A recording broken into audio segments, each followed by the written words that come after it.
मैं यतीन प्रताप आज आप लोगों को डीएलएड सेकेंड सेमेस्टर के अंतर्गत हमारा पेपर है वर्तमान भारतीय समाज, उसका अध्ययन करेंगे।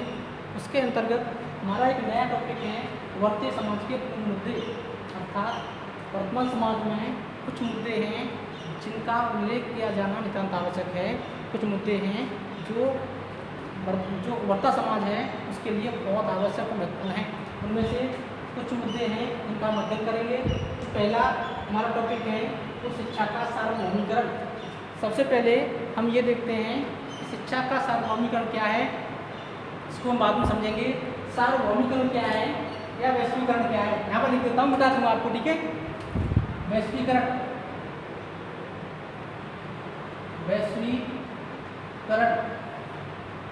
इसको समझ लेते हैं। जब से संचार के साधनों का विकास हुआ है, संचार के साधन उन्नत हुए हैं, जब से शिक्षा में तकनीकी का विकास हुआ है, तकनीकी पहुंच हुई है, तब से लेकर आज तक एक प्रमुख मुद्दा शिक्षा का है, क्योंकि शिक्षा ही वह माध्यम है, वह जरिया है जो संपूर्ण व्यक्तित्व का विकास करती है, संपूर्ण मानवता को विकास के पथ पर ले जाती है। विश्व की सबसे जटिलतम समस्याओं को भी शिक्षा के द्वारा ही सुलझाया जा सकता है। ऐसी स्थिति में एक देश की शिक्षा दूसरे देश की शिक्षा, एक देश की शिक्षा से दूसरे देश की शिक्षा को परिचित होना नितांत आवश्यक है, बहुत जरूरी है। इसलिए शिक्षा का वैश्वीकरण किया जाना नितांत आवश्यक है। तमाम मुद्दे हैं, तमाम समस्याएं हैं, तमाम तरीके के कार्य हैं जो वैश्विक स्तर पर किए जाते हैं, विश्व स्तर पर किए जाते हैं।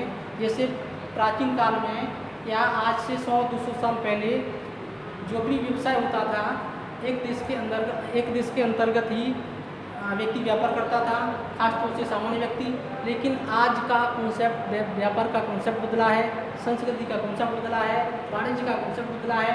एक देश का सामान्य व्यक्ति दूसरे देश में बैठे दूसरे देश से व्यापार करता है, दूसरे देश से अपनी संस्कृति को साझा करता है, दूसरे देश की जो शिक्षा में व्यवस्था है उसको अपने लागू करता है, जो भी अच्छाइयाँ हैं दूसरे देश की शिक्षा व्यवस्था में उनको अपने यहाँ लेकर आता है और अपने नागरिकों के विकास के लिए वो कार्य करता है। इसलिए वैश्विक स्तर पर या वैश्वीकरण की जो समस्या, वैश्वीकरण का जो कॉन्सेप्ट है वो आज बहुत आवश्यक है। इसलिए शिक्षा के अंतर्गत भी वैश्वीकरण की व्यवस्था किया जाना नितांत आवश्यक है। अब हम समझते हैं कि शिक्षा का सार्वभौमिकरण क्या है, इसको देख लेते हैं। शिक्षा का सार्वभौमिकरण पहले तो अर्थ बाद में समझेंगे, ये देखते हैं। ये सबसे पहले शिक्षा का सार्वभौमिकरण का कॉन्सेप्ट कहाँ आया। सबसे पहले इंग्लैंड के अंतर्गत प्रारंभिक शिक्षा में ये बात कही गई कि प्राथमिक शिक्षा या प्रारंभिक शिक्षा सभी इंग्लैंड के निवासियों को, सभी इंग्लैंड के बासिंदों को, जो उसके नागरिक हैं, उनके छात्रों को जो प्राथमिक स्तर की पढ़ाई कर रहे हैं उनको मुफ्त में दी जाए, अनिवार्य रूप से दी जाए और सभी बच्चों को व्यापक रूप से दी जाए। इसलिए शिक्षा के अंतर्गत जो प्राथमिक स्तर के छात्र हैं, जो बच्चे हैं, एक निश्चित आय वर्ग के बच्चे हैं, उनको शिक्षा अनिवार्य रूप से दी जानी चाहिए, मुफ्त में दी जानी चाहिए और निश्चित रूप से दी जानी चाहिए और ये राज्य का दायित्व होना चाहिए। लेकिन धीरे धीरे इस व्यवस्था को आगे बढ़ने में समय लगा और भारत के अंदर भी शिक्षा के सार्वभौमिकरण की व्यवस्था हमें देखने को मिली। इसका और समझते हैं, शिक्षा के सार्वभौमिकरण के लिए स्वतंत्रता के पहले भी तमाम प्रयास किए गए। इसके अंतर्गत बड़ौदा नरेश का जो प्रयास था 1893 ईस्वी में सराहनीय था। उन्होंने अपनी तालिका के अंदर अपनी राज्य की कुछ तालिकाएँ थी, उसमें पहला प्रयोग किया। उसके बाद जब उन्हें आशातीत सफलता हासिल हुई तो उसके बाद उन्होंने इस व्यवस्था को संपूर्ण अपने राज्य में लागू कर दिया। इसके बाद गोखले विधेयक हम लोगों ने पढ़ा था।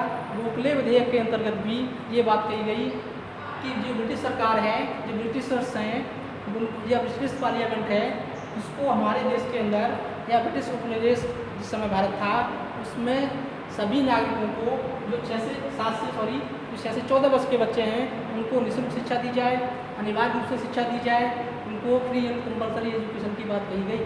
लेकिन इसके बाद भी ये बात नहीं बनी क्योंकि उस समय न तो राज्य के पास संसाधन तो थे, लेकिन ब्रिटिश नहीं चाहते थे कि भारतीय बच्चों को वो दीक्षित करें, शिक्षित करें और उनको अनिवार्य शिक्षा दें, क्योंकि वो उनके अपने हित थे। वो भारत में अधिक से अधिक राज्य करना चाहते थे, अधिक से अधिक धन का दोहन करना चाहते थे। इसके बाद भी जो शिक्षा शास्त्री थे, जो भारतीय आंदोलनकर्ता थे, भारतीय राष्ट्रवादी थे, उनके प्रयास नहीं रुके। इसके बाद 1937 में वर्धा नामक स्थान पर वर्धा शिक्षा योजना सम्मेलन हुआ। इसमें इसके जो मुखिया थे वो महात्मा गांधी थे और इसके अध्यक्ष थे डॉक्टर जाकिर हुसैन थे। उन्होंने कहा 7 से 14 वर्ष के बच्चों को अनिवार्य और निःशुल्क शिक्षा प्रदान की जानी चाहिए। और ये ब्रिटिश सरकार का उत्तरदायित्व है कि भारतीय जो बच्चे हैं, भारत का जो निवेश है, उसके सभी नागरिकों के जो बच्चे हैं वो 6 से 14 वर्ष के हैं और प्राथमिक शिक्षा में जो पढ़ते हैं, प्रारंभिक शिक्षा का जो अध्ययन कर रहे हैं, उनको निःशुल्क दी जाए शिक्षा, अनिवार्य रूप से शिक्षा प्रदान की जानी चाहिए। इसके बाद जब देश आज़ाद हुआ 26 जनवरी 1950 को संविधान पूर्णतः लागू हुआ। उसका आर्टिकल 45 यहाँ पर देखते हैं।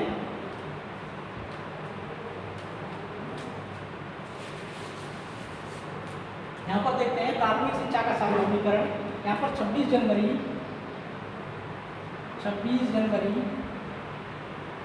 1950 को भारत जब आज़ाद हुआ, उस समय संवैधानिक रूप से व्यवस्था की गई। संविधान का आर्टिकल यहाँ पर देखते हैं, आर्टिकल 45 ये कहता था कि 10 वर्ष के अंदर राज्य का यह उत्तरदायित्व है, 10 वर्ष के अंदर सभी भारतीय नागरिकों के बच्चों को जो 6 से 14 वर्ष के हैं अनिवार्य और निःशुल्क रूप से शिक्षा प्रदान की जाए।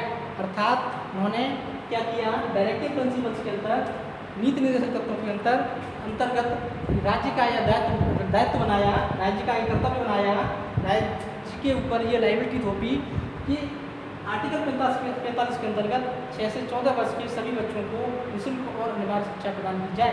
लेकिन देश का दुर्भाग्य रहा कि इसने करीब 60 साल तक करीब 55 साल तक यथास्थिति बनी रही, राज्य इसको लागू नहीं कर पाया। लेकिन धीमे धीमे ये 10 साल करके ये आगे चीज़ें बढ़ती रही। लेकिन अब देखते हैं प्रारंभिक शिक्षा एवं 86वां संविधान संशोधन। जैसा कि मैंने अभी बैकग्राउंड बताया था, 86वां संविधान संशोधन 2002 में एनडीए सरकार में हुआ। उस समय इसके अंतर्गत जो व्यवस्था की गई थी आर्टिकल 45 के अंतर्गत कि सभी राज्य का ये दायित्व है कि सभी बच्चों को जो 6 से 14 वर्ष के हैं उनको निःशुल्क शिक्षा दी जाएगी और अनिवार्य रूप से शिक्षा प्रदान की जाएगी, फ्री एजुकेशन दी जाएगी। उसको उन्होंने एक संविधान संशोधन करके इसमें कुछ महत्वपूर्ण संविधान में संशोधन किए। 86वें संशोधन के द्वारा इसमें आर्टिकल 21 से जोड़ा, इसमें कहा कि सभी माता पिता, संरक्षक, प्रतिपाल्य का यह दायित्व है कि सभी बच्चों को, और एक बार फिर देख लेते हैं, आर्टिकल 21 के अंतर्गत उन्होंने कहा कि सभी बच्चों का जो 6 से 14 वर्ष के हैं, अब देखते हैं 6 से 14 वर्ष के हैं, उनका फंडामेंटल राइट है, उनका मूल अधिकार है। उनको राज्य या जो भी सरकारें हैं, चाहे वो भारत सरकार हो, चाहे वो संघ सरकार हो, चाहे वो राज्य सरकार हो, चाहे स्थानीय सरकारें हों, उनको क्या करेंगे, जो 6 से 14 वर्ष के बच्चे हैं अनिवार्य रूप से निःशुल्क शिक्षा देंगे और फ्री एजुकेशन देंगे। निःशुल्क शिक्षा और दूसरी बात भूल रहा मैं, निःशुल्क और अनिवार्य शिक्षा को देंगे। तो ये इनका क्या हुआ, उन्होंने यहाँ पर मूल अधिकार बना दिया बच्चों का। इसके साथ ही उन्होंने एक और अमेंडमेंट किया, वो था 51A के अंतर्गत। 51A के अंतर्गत इसमें हमारे 10 मौलिक कर्तव्य थे, उसको 11वां मौलिक कर्तव्य जोड़ा गया। 11वां मौलिक कर्तव्य जोड़ा। इसके अंतर्गत उन्होंने बात की, व्यवस्था की, प्रावधान किया कि सभी माता पिता, संरक्षक, प्रतिपाल्य का यह उत्तरदायित्व है, क्या मौलिक कर्तव्य है कि जो बच्चे 6 वर्ष तक के सभी बच्चों को का पालन पोषण उनके माता पिता, प्रतिपाल और संरक्षकों का है। अर्थात उनके पालन पोषण का, उनके पोषाहार का दायित्व राज्य पर थोपा गया। इस प्रकार से ये दोनों आर्टिकल जोड़े गए और जो संविधान का मूल अधिकार, संविधान का जो फंडामेंटल राइट है इसके अंतर्गत मौलिक अधिकार बना दिया गया या मौलिक कर्तव्य बना दिया गया। इस प्रकार से प्रारंभिक शिक्षा के अंतर्गत 86वें संशोधन को लागू किया गया। लेकिन ये 1 अप्रैल यहाँ पर देख लेते हैं, 1 अप्रैल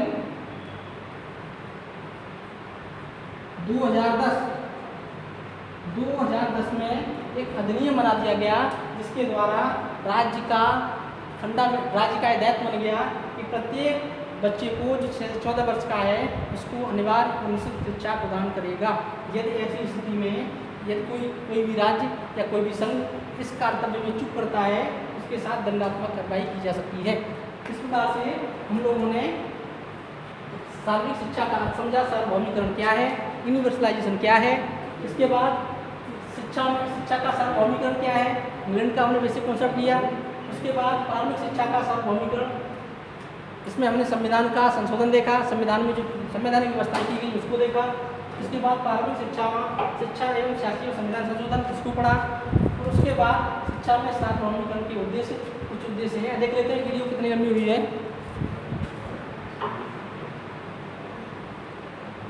ठीक है, आज के स्टेटमेंट में बस इतना ही।